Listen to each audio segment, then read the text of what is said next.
The Harlem Renaissance was a movement of vast creative expression of African Americans in the early 1900s. Duke Ellington was one dynamic musician of the Renaissance. Some legendary writers of that time were Langston Hughes and Zora Neale Hurston.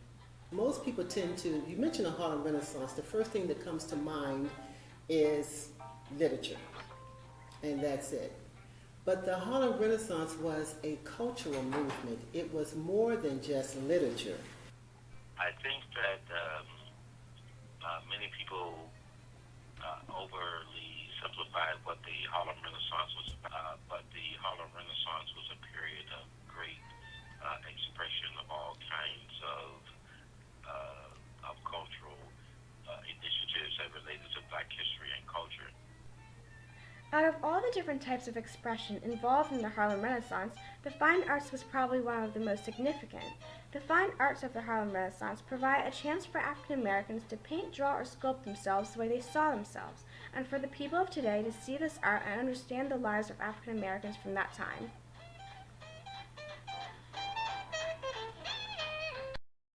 Starting in 1910, millions of African Americans traveled to northern cities like New York City, Chicago, and Baltimore, forming a mass exodus that we now know as the Great Migration.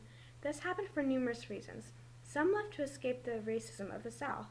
Also, the First World War in 1914 provided plenty of work in factories, and eventually, African Americans were able to join the military to make the world safe for democracy.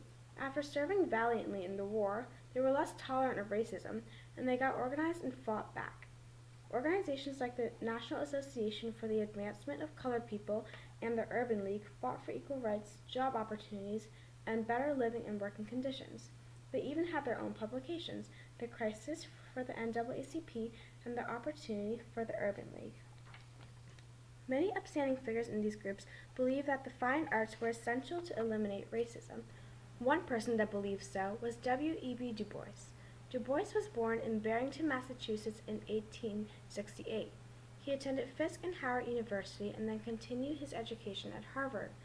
In 1909, Du Bois helped establish the NAACP, and he was the editor of their magazine, The Crisis.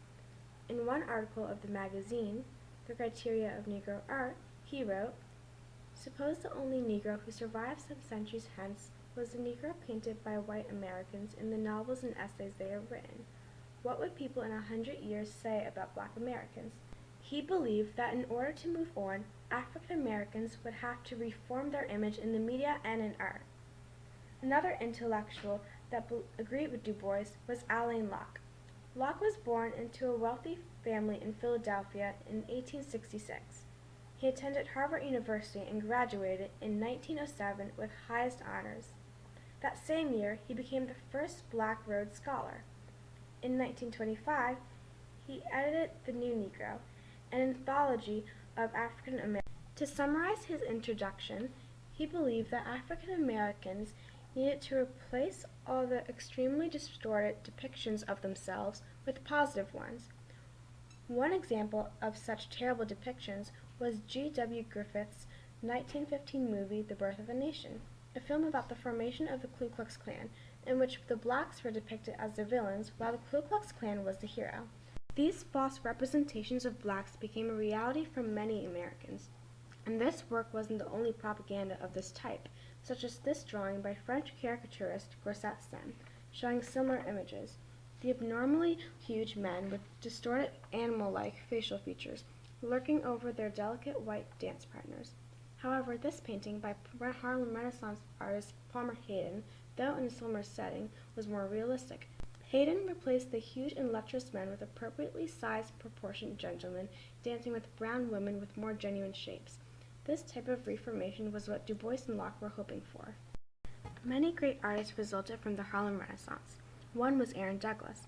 Douglas was born in Topeka, Kansas on May 26, 1899, and was introduced to art at an early age by his mother.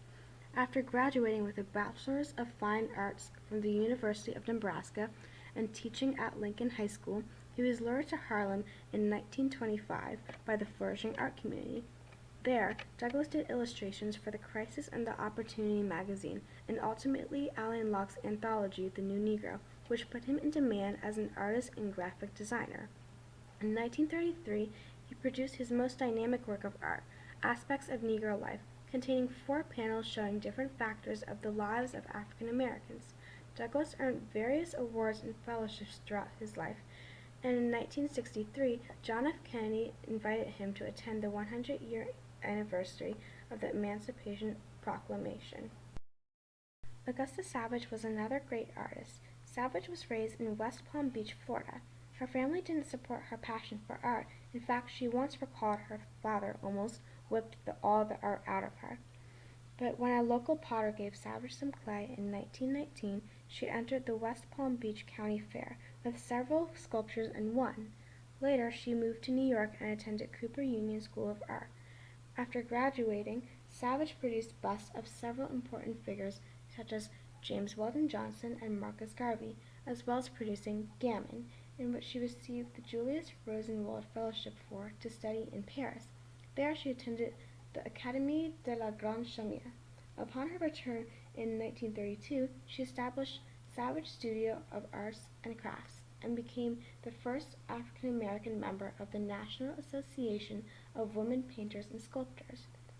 In 1937, she was commissioned to make a sculpture for the 1939 New York World Fair, in which she made the harp, a painted plaster sculpture inspired by James Weldon Johnson's song Lift Every Voice and Sing, the Black National Anthem. Savage received much acclaim for this work of art, but afterwards her career began to falter.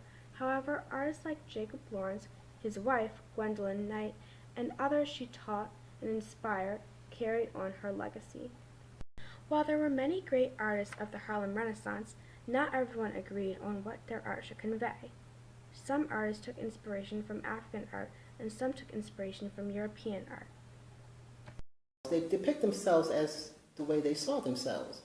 And so you have to think about 1920s. It's only 20 years into the 20th century. While some may grasp and understand their African roots, others may want to, integrate, and they want to be considered American. Harlem was the center of this time of great exploration and growth. However, despite the name of the movement, the Harlem Renaissance did not only occur in Harlem. Northern cities like Baltimore and Chicago also played a role in the movement. One example is a Baltimore artist, James A. Porter. In 1927, he graduated from Howard University with a degree in science and became an instructor of painting and drawing there. In 1933, he won the Schomburg Portrait Prize for one of his most famous paintings, Woman with a Jug. Porter was also an art historian and was the first to publish an organized critical analysis of the African American artists and art. Another factor that furthered the careers of these artists was the William E. Herman Awards for Distinguished Achievement Among Negroes, which held an annual exhibit for the fine arts category, allowing black artists wider opportunities to display their work to white benefactors and audiences. This was significant because most African Americans could not afford to buy much art, if at all, at the time. When the Great Depression started in 1929, Harlem did not feel the effects immediately. Eventually, the Depression took a toll on the movement, and the Harlem Renaissance began to lose momentum. However, the Renaissance still had a lasting effect on society.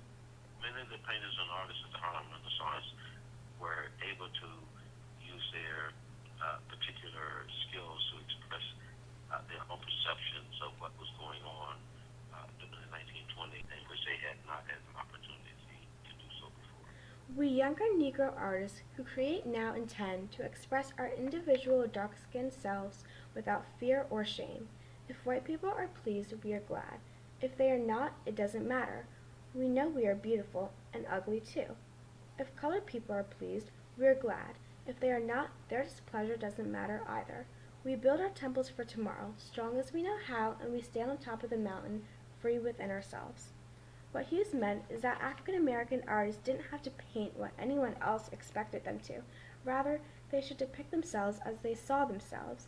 We can now look back on the fine arts of the Harlem Renaissance and see how these artists saw themselves and the environment around them. This exchange of art forever changed the world we live in today.